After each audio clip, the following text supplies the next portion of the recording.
Hello again, everybody. Welcome to Tiger Sidelines. Alongside Dave Matter and Gabe DeArmond, I'm Bo Bayman. Thanks for joining us each and every week. We start tonight with the men's basketball team, an 0-2 week. A great night, or a great week, really, from the charity stripe. Yeah. 54 in a row, missed 55, which was crucial. End up losing to Texas A&M, but let's go back to the Alabama game, where this defensive team gives up 88 points in a game that they're down 75-70, and you're like, okay, they're close, but then Alabama just closes them out, and it's another loss. They just couldn't finish on either end. I mean, they can't get a shot when you need it. They're good at getting to the line, hitting those free throws, but when you actually have to make a shot in the course of your offense, they can't do it. And I'm sorry, we should apologize to everyone for talking about this team possibly being an elite defensive team. They're just not. I mean, they're at best they're average. And that Alabama is a really good offensive team, but they scored 88. It felt more like 100. Mm-hmm. Yeah, they just kept on running at them. And then the question comes up, what do they do well? Yeah, that's the thing. I mean, I do a preview before every game with like the defensive, rankings nationally and stuff. Literally after every SEC game, it's gotten worse. Yeah. And I know Konzo was asked, I think it was last week, about missing Tillman defensively, and he downplayed it. There's no other explanation. Yeah. The teams are not scared to go inside now and either get fouls on whoever Missouri's got in there, but it also makes, that Alabama game, how many times are they going in the middle? And the one thing I didn't understand, you're collapsing off of shooters against a team that wants to do nothing but shoot threes. Yeah. Like, don't you at some point go, I don't know, Reed Nico, Mitchell Smith, you'll probably foul out, but we're not going to help off the three-point line here. And let them make the twos. We don't want them to have three. If all of Alabama's threes in that game turn into twos, Missouri wins the game. Yeah, absolutely. And then they play Texas A&M at home. They're a 10-point favorite going in. They make a whole bunch of free throws again until the one they need from Mitchell Smith. He makes one and then misses the tying one, and things just go downhill. And it's a game where Missouri shoots three after three after three and nothing goes in. I think the most amazing thing about that game, one of many, I guess, was that Missouri had so many chances. Like, as poorly as they played for 38 minutes, A&M just kept giving them opportunities to either tie the game or take the lead, and Missouri came so close every time. And then, of course, the one time they need to miss a free throw, they make it. Drew Smith makes it, which pretty much sums up Missouri's season. Well, and I think after Mark Smith hit a three to make it a 2-point game, I think I actually typed, I don't know which team should feel worse about this game being this close. Yeah. Because A&M's not good. It's a replay of the Tennessee game. Missouri should feel awful about losing that. But by the same token, A&M's up 9 with 3 minutes to go, and they're sitting there. They had to basically survive a perfectly executed last play on the, as I think Mike White called it, the hope they missed defense. Yeah, and that last play, that was good coaching. And Gabe and I were talking a little bit earlier. The coaching really isn't the problem. These shots are open. They're just not last night he got his guys shots. Absolutely. Unless you just want him to go out there and make the shot for them, which he can't, obviously. It's so easy just to say, coaching. Well, the job as a coach is to put the players in position to have success. And we can quibble about defense, but offensively, Mark Smith's wide open, Torrance Watson's wide open all the time. They just can't hit him. Now, the flip side of that is, in college, when you're the coach, you pick the players. Right, you get the players, and he has a roster full of guys that can't make shots, and we are in year 3, and he's got 2 Kim Anderson players starting and heavily in the rotation, so, it's odd. I think he had this reputation when he came here of a great recruiter, and just, X's and O's, whatever, he's a guy, I'm not sure at this point the recruiting isn't behind the X's and O's. They have a lot of shooters, but not a lot of makers. And there's one play last night that just was burned into my brain.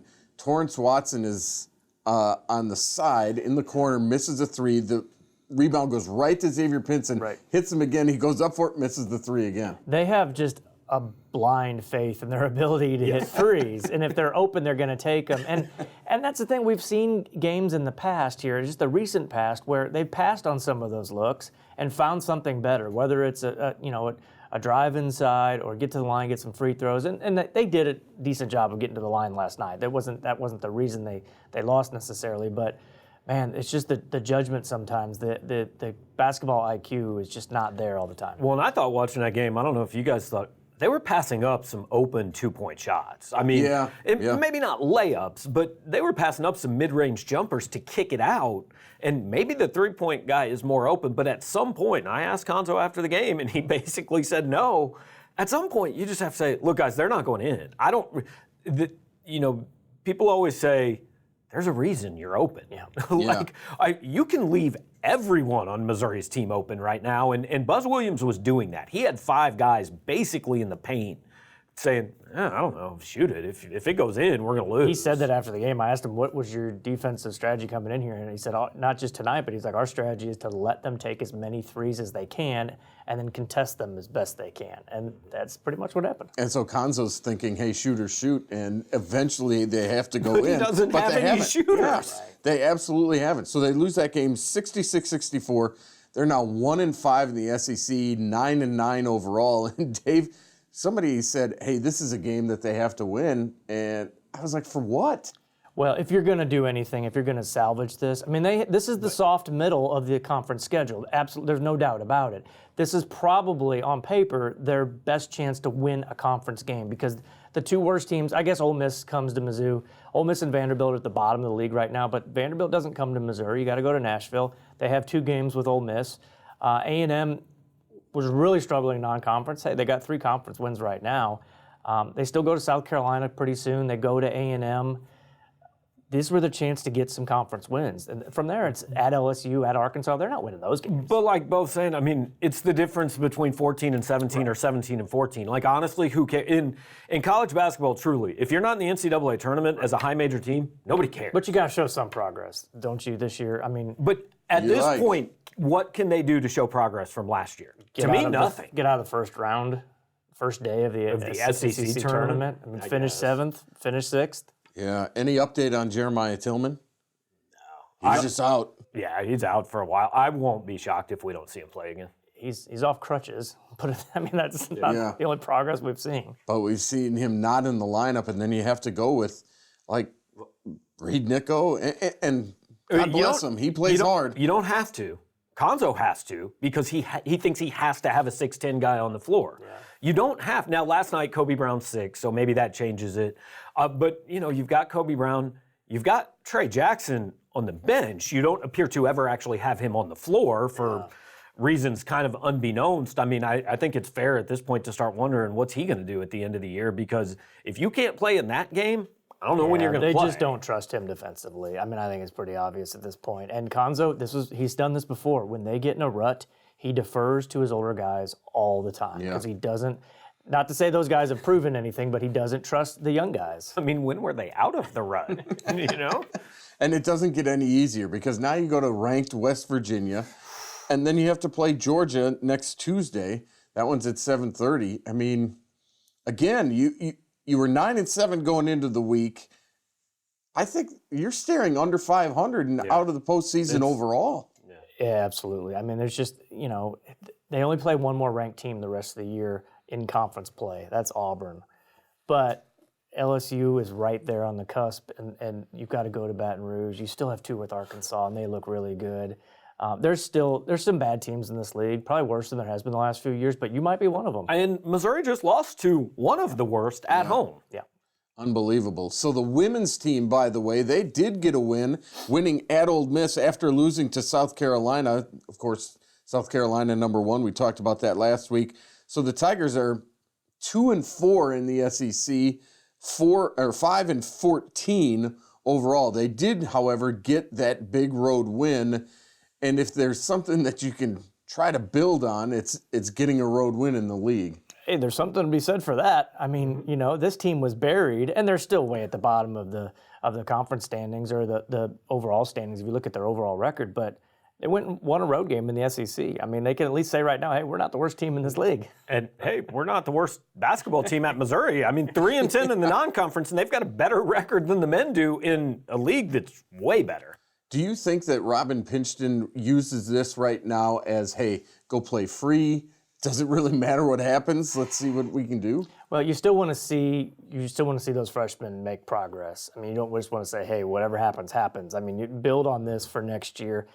I think too, I don't think you can give players, teenagers, that broad of a picture and say, hey, there's always next year. I think you just need to dial them in and focus them on the next game, and we'll see what comes of it. And as much as easy as it is for us to say, hey, focus on next year, coaches just don't think that way. No, they don't. They're not. I mean, it comes up even in baseball, like with the whole tanking thing.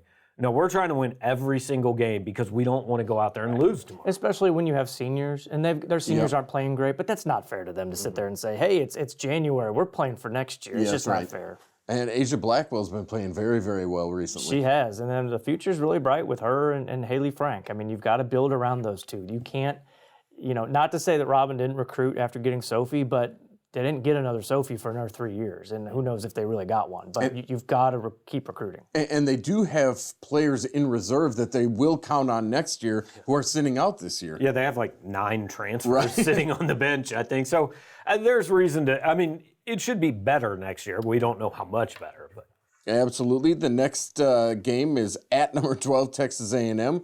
And as we said, I mean, you just don't get a break in the SEC. And so that's why when you go to Ole Miss and you get a win, that is a stepping stone, no doubt. So the Tigers, as I mentioned, 5-14, 2-4 in the SEC. All right, when we come back, we will check the Twitter feed. Your tweets are next, and I'm sure we'll talk about potential coaching changes in the basketball program. You're watching Tiger Sidelines on MC22.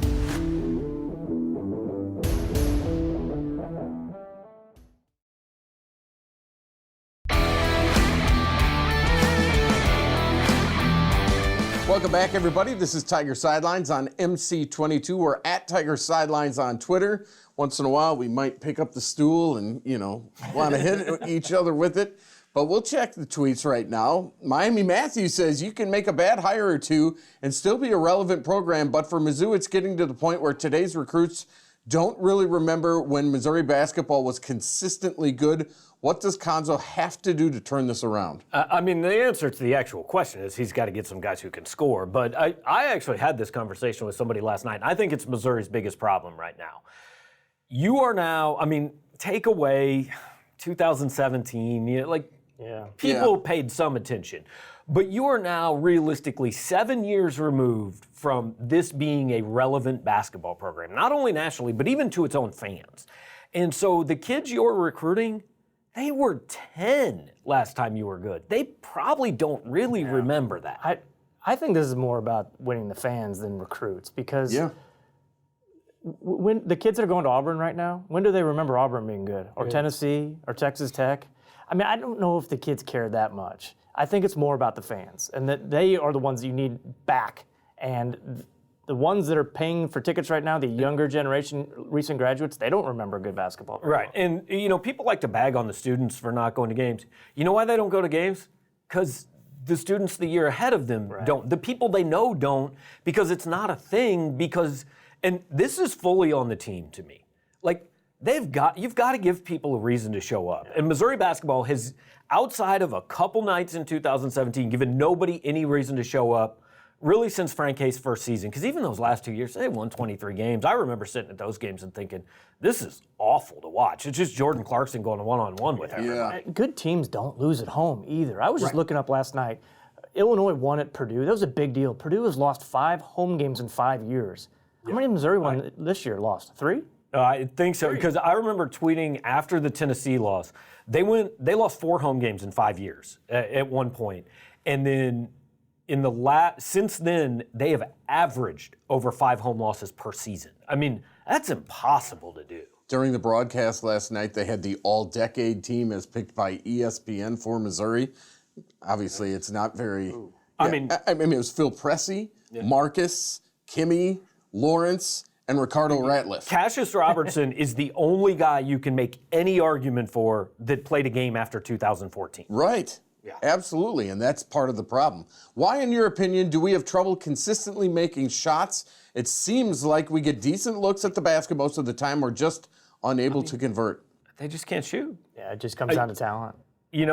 Torrance Watson, he is now, to me, he's bordering on Glenn Dandridge territory, where it looks good. You think it's going in, but it just almost never goes in. And I think I kind of want to leave Mark Smith out of this a little bit because even when he's not great, he's still like 41%, 40% He did for make the 5 year. last night. Right. And like I think last year he shot 45, and that was astronomically good. Yeah. So I put him out of the equation, but Pinson's really struggling from 3. Pickett's struggling from 3. Watson, obviously. Drew Smith needs to shoot more from More, I think he anywhere. does, yeah. But yeah, this is right now the 3rd worst percentage Missouri's ever had in a season, but they are attempting more threes per game than any team in program history. And we didn't really talk about it, but the execution of that last play last night against Texas A&M was beautiful. Yeah. Full court pass, give it to Watson. Watson's got an open look to win, and it hits the back spine. I think the only thing you can, nitpick is why is Watson the guy shooting it. But Mark Smith, he is the baseball player. He threw He's a the perfect pass Yeah, on great that pass. thing. So maybe Drew Smith makes the pass and Mark's there to shoot it. I don't know. And look, that's why Torrance is on this team. I mean, if that shot's not going to go in,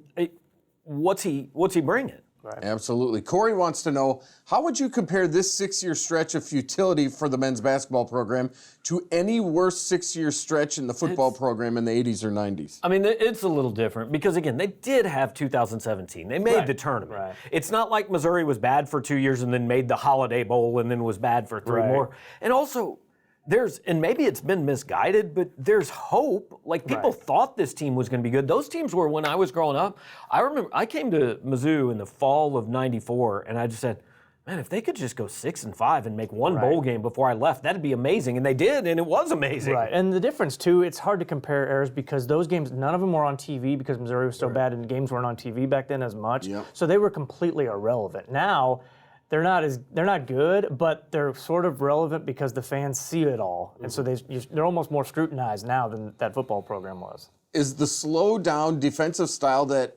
Konzo keeps playing really good players away from Mizzou, or in other words, is it keeping the really good players out of here, or is it something else? I mean, I don't know for sure because honestly, once kids commit somewhere else, you don't really waste a bunch of time about why didn't you go here.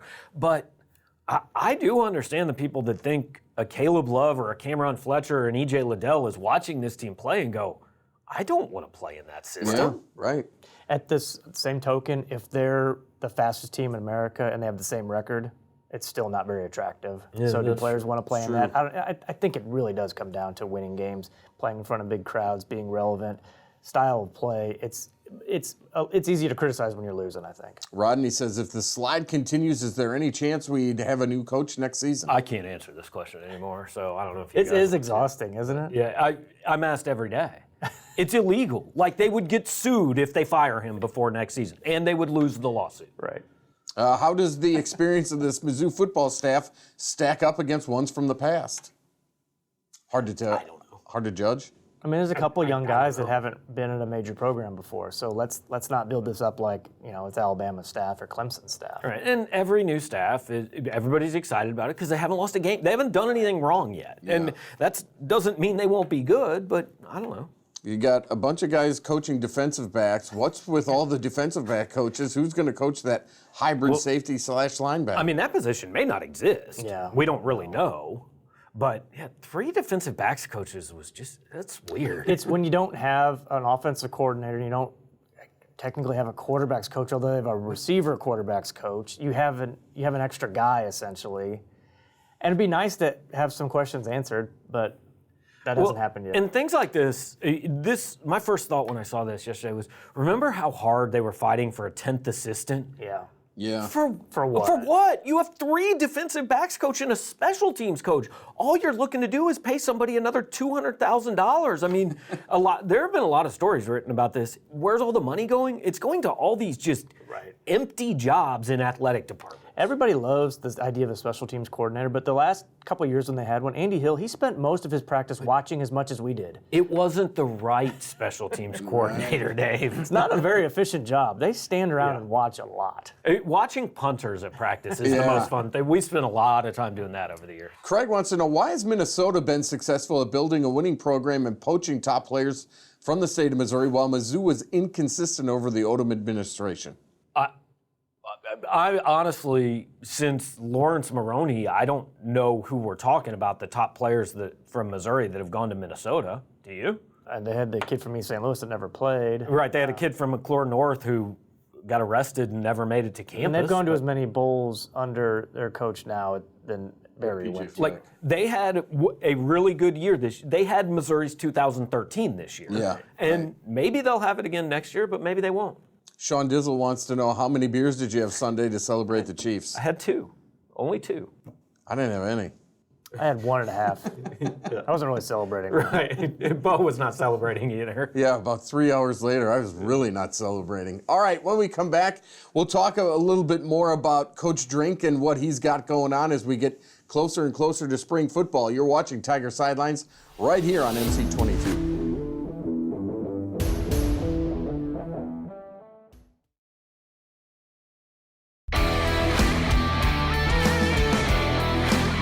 Welcome back, everybody. This is Tiger Sidelines. That's Gabe DeArmond, Dave Matter. I'm Bo Bayman. We talked about the Chiefs and making it to the Super Bowl. And one thing I did want to bring up is, can we stop talking about how the state of Missouri is cursed now? The Blues have won, Yeah. the Cardinals win, the Royals have won, the Chiefs are in the Super Bowl. I know it hasn't happened the at Rams Mizzou. won when they were here. If the Chiefs win, every pro sports franchise that's currently in the state has a title in a decade. And, Yes. and when you include the Rams in the last 20 years, I mean, that's all right. Yeah, no more curse talk about this state. That's Can we get through Sunday ridiculous. before we totally bury the curse? That's true. Next Sunday. I get that. Right, next Sunday. Coach Drink is a big commitment out of St. Louis for 2021 in Mekhi. Is it Mekhi or Mackay? I assume. Wingo. That's a pretty good get early on. Yeah, defensive lineman. I mean, it's always good to have somebody jump on board Right. early to kind of give those other kids, especially in St. Louis, kind of almost the okay that, hey, it's cool if you do this. This new guy is there for us. And again, to Gabe's point, in St. Louis, that's probably a bigger thing. It sends a message that, hey, Yeah. he's making a good impression on somebody. And, just talking to Wingo, he sounds like a guy that's going to be involved in recruiting and try to get others on board. Now, that can work against you if all of a sudden you struggle and that good impression turns bad. But, yeah, definitely a positive this early on. Either of you know what kind of player he is? Nope. Yeah. He had 15 About right. sacks Defensive this year. lineman. 15 sacks for the best team in the state. So did something right. Yeah, absolutely. And we mentioned it during the Twitter. Coach Drink has filled out his staff. His staff is good. He's assigned all the positions. So that's finally done, and we're ready to go. Yeah, and one interesting thing is you remember after Barry's first or second year where he said, I tried to do too much and, coordinate one side of the ball and be the head coach. Now, Eli Drinkwitz has 1 year of head coaching experience, but not at this level. He's not, I'm assuming at App State he didn't have quite the media responsibilities and the booster club and all the stuff he's going to have. So it will be interesting to see if he kind of gets into this and goes, I got a lot on my plate here, calling the offense and being the head coach and doing everything that comes It along kind with that. of looks like this could be kind of like a Mike Leach, Gus Malzahn situation where he's going to be so hands-off on the defense that, even Barry would take interest in the offense. Gary Pinkel took called interest in them the they, defense. though. He did call him they, but I just mean in practice. If you're the coordinator, he can't afford to watch, the defensive guys on their side of the field. And so you're really putting your investment into your defensive coach and say that this is on you. And especially to Ryan Walters, who right. held over from the last staff. Number 23, Missouri Wrestling continues the MAC winning streak. They won at Central Michigan 25-13 and at Kent State 31-12. They're 8-5 and they're 5-0 in conference. It A shows their dominance and probably B shows how weak the MAC is. Yeah, if it's a down year for Missouri and they're still dominating the MAC, that doesn't say a whole lot about the MAC. But hey, they know what to do when they get into the conference play. They have a double duel at home on Saturday. They take on Northern Illinois and Cleveland State. Hey, a big weekend for SEC gymnastics here at Missouri. Freshman Helen Hugh named the co-specialist of the week, a career-best 9.95 on the bars against number 2 Florida. And Missouri scored very well, over 195 at number 2 Florida. They didn't win, but still, that's a pretty good number. And I just happened to have the TV on the next morning, and her beam routine made SportsCenter's top 10. How That's about right. that? There you go. How about that? I'm waiting for the day we wake up and say on this show that Missouri is ranked 6th in the country, but is 7th in the SEC. Yeah, right. I mean, that's how it seems in gymnastics. Absolutely. And we talked about Championship Sunday. Are there any ties now to Mizzou in the Super Bowl aside from the coaching staff, maybe with the Chiefs? I don't think there's no any players, right? There are no players. Yeah, Bo Brinkley had a chance. Yeah, he that's would have right. made it in the AFC Championship game, but yeah, there's not. Demaria Crockett's on the Packers practice squad. I know that. Yeah. But other than that, you got. I've heard Alden Smith still isn't with San Francisco, right? That didn't work That out. didn't fare very well. But some interesting stories going back to some Mizzou connections. Yeah, with the Andy Chiefs. Reid was offensive line coach at Missouri, and Dave Tobe, his assistant head coach, special teams coordinator, was Missouri's strength coach and D-line coach for a number of years, too. And Eric Bieniemy likely ran for 972 yards against On the Missouri in OmniTurf. his career. Yeah. If he didn't trip, yeah. Yeah. What do you think of Andy Reid and his legacy now? Like, I mean, he's a Hall of Fame coach. Whether does he have wins, to win? No. He's a Hall of Fame coach. I mean, Bill Cowher's in. I think Andy Reid should get in. But Bill Cowher won one. He won one, but Yeah. But no, he's like the 6th winningest coach in league history, and so, I mean, he's going to retire 4 years with 4 Super Bowls, and he's going to be a Hall of Famer. he's one of those guys that he's been in big games so often he almost gets hurt by it because every decision he makes gets, Sure. looked at and scrutinized, where a lot of coaches can coach a long time and they never get to the level he's got. And his legacy really is all the assistants under him who have become head coaches. And you look back at that staff he was on at Missouri. I mean, I think wasn't Marty Morningweg on that Morningweg, staff? Dirk Cutter maybe. was. I mean, there were like all kinds of NFL coaches on that staff, and they were awful. I was going to say, they were terrible at Missouri. weren't Yeah, they? who was that? not good. Was that Bob Warren Stoll. Powers That was or Bob that was Stoll. Stoll's staff? Okay. Yeah, they were not good in that era, no doubt about it. All right, thanks for watching Tiger Sidelines. We'll see what happens this weekend. Boy, oh boy, it'll be a tough one at West Virginia. I mean, They're playing really well right now. and they could get blown out bad. They're really tough at home. Tune in for Hugs jumpsuit. Let's Yeah. see what Huggins is wearing. Make sure he doesn't pick up the stool at any point. Yeah, we should mention that. How about that KSU brawl? We should have just shown that for like 27 minutes. That was unlike anything we've seen in college basketball in a while. Yeah. I mean, here's what I want to know. What was he going to do with the stool? Yeah, like, right. what was his plan at that point in time? Was he going to rain down? Tennessee's got to be happy because they play Kansas on Saturday. Well, Bill Self said everyone that wasn't on the floor got ejected, and Silvio De Sousa is going to be suspended. Leaving the bench is supposed to be an automatic one-game suspension. The Big 12 won't do it. But what if KU didn't have enough players to play Yeah, Tennessee? right. Had to forfeit? And K-State, not without blame here. Not for stealing the ball, but, they escalated it. No doubt about it. All right, we will see you next week on Tiger Sidelines. That's Gabe DeArmond and Dave Matter. Behind the scenes is Bill, Matt, and Brian, sort of. I'm Bo Bayman. We'll see you next week on Tiger Sidelines right here on MC22.